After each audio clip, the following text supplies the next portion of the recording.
Hey guys, today I'm bringing you a new easy tutorial in Matplotlib in which I'm going to show you how you can use an image from your computer to your Matplotlib figures and you can add something nice on top of it. To do that, we're just going to import Matplotlib library as always.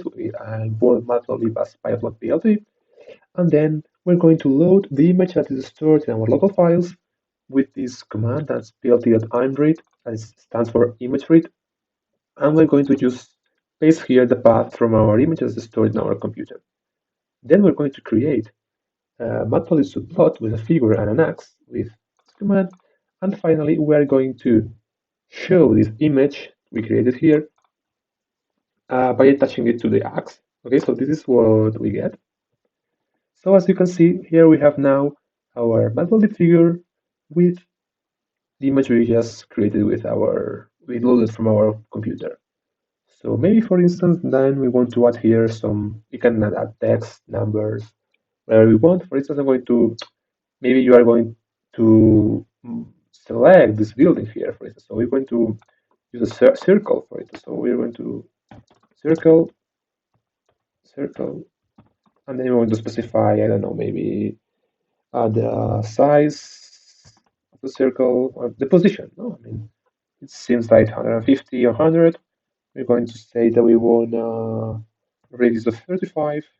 We want the color to be red, and we want the circle to be empty. Okay, so radius, color, fill.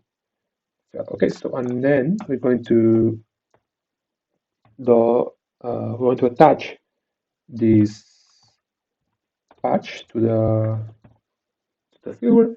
So what we're going to do is going to create so that maybe it's a little bit of censor, but you get the idea.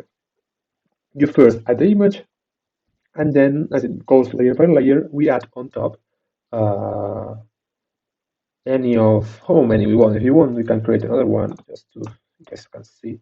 If you want, maybe just in the middle of the pond. I don't know.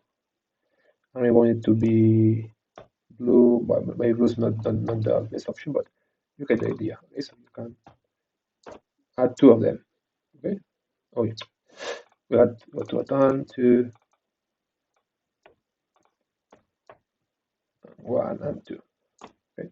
So you get the idea. You can just play with that, and you can insert into your image whatever you want. So I hope you guys find this quick tutorial helpful that serves your purpose. That was you were looking for that information. If you have any doubts, please comment in the comment section. I will try to answer it as fast as possible. And have a nice day.